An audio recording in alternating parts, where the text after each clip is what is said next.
Are you serious? Are you serious? You better get some coffee and calm down, because the real war raging is what's taking place in the Middle East right now. And the Cold War, forget the Cold War, the words of war between the United States and Russia are worse than they were during the days of the Cold War. Matter of fact, now other nations are getting involved. Excuse me. Putin is going to France. And the French president says, I don't know if I'm going to receive him. Are you serious? So Russian President Vladimir Putin still plans to visit France later this month, despite French President François Hollande saying he was unsure whether to receive him, the Kremlin spokesman is saying. Now, preparation for Putin's upcoming visit to Paris continues, according to the journalists there, but Hollande condemned Russia's unacceptable support for Syrian airstrikes in excerpts from a TV interview released on Sunday, and said he was asking himself whether to see Putin when he visits Paris or not on October 19th. What this does, the politics, this shows you the children in the room who absolutely are acting like children are the Obama administration, the French President Hollande, and others. You don't act like a child when you're dealing with a serious situation that we have around the world. The tensions couldn't be higher. The bombs couldn't be any worse. The nuclear capability is unprecedented. And we have to look at the situation and sit down and work it out. Let's not forget who started the entire Middle East Arab Spring. I hate to bring it up. I'm an American. I don't want to bring it up. But it is the Obama administration and Hillary Clinton, as Secretary of State. Their foreign policy was to create an Arab Spring.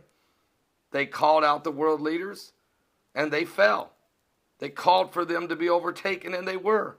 Tunisia, Ben Ali. Egypt's Hosni Mubarak. Libya's Muammar Gaddafi. And Yemen's Ali al-Abdullah Saleh. And then Syria's Bashir Assad. And the first four fell without any intervention at all from Russia.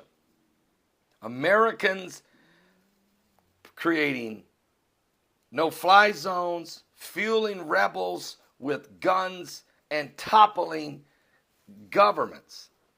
But when Russia stepped in and said no in Syria, Putin has all of a sudden become the bad guy.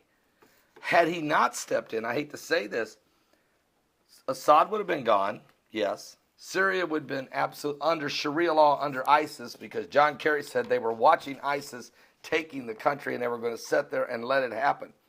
And then Israel and other nations would have, Iraq, and just go on and on. I don't even know how many more would have fallen in this total chaos that's been created in the Middle East.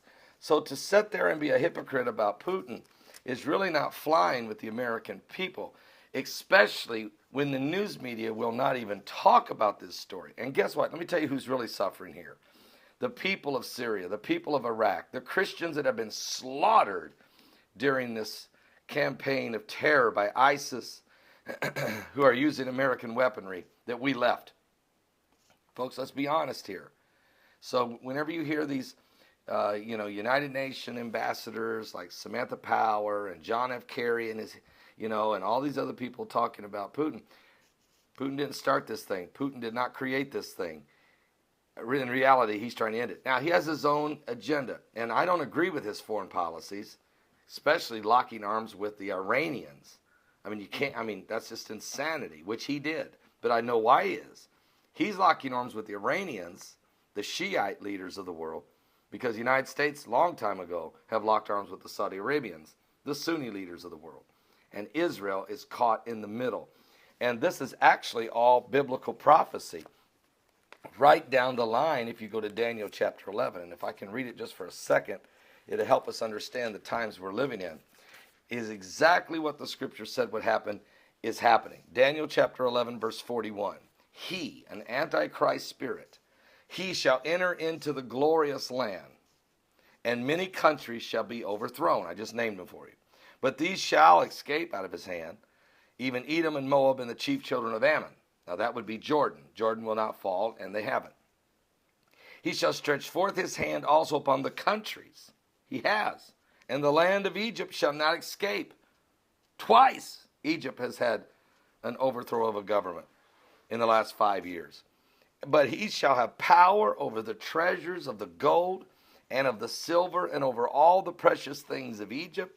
And the Libyans and the Ethiopians shall be at his steps. The Obama administration seized $20 billion worth of gold and currencies from Egypt after the overthrow of Mubarak. And they were able to acquire $50 billion worth of gold and assets and cash from Gaddafi when he fell out of Libya. Exactly what the scripture said would happen. But tidings out of the east, that is China, and out of the north, that is Russia, shall trouble him or slow down the process. Therefore he shall go forth with a great fury to destroy and utterly to make away many. That hasn't happened. There hasn't been an all-out assault by the United States or the Allied forces to try to literally wipe Russia out of the Middle East. If it was to happen, it would be so devastating that hundreds of thousands of people would die. And he shall plant the tabernacles of his palace between the seas and the glorious holy mountain, yet he shall come to his end, and none shall help him. So we're right in that area of the prophecy here in Daniel 11. Keep a close eye. So when you start seeing the mudslinging that's going to go on, and so we'll find out more. I mean, after the election, if Clinton wins the election, you will see probably this fury that the Bible talks about take place because of the pure hatred and the lack of cooperation, really, between the two major superpowers of the world, the United States and Russia.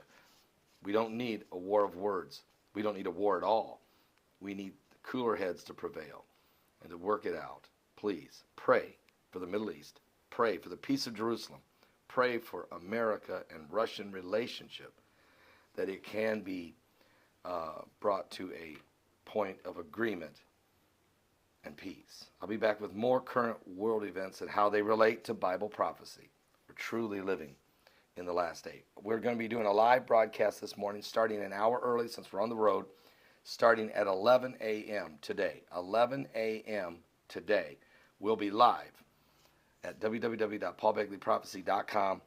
New live stream, Roku satellite, and yes, right here on this YouTube channel. Are you saved?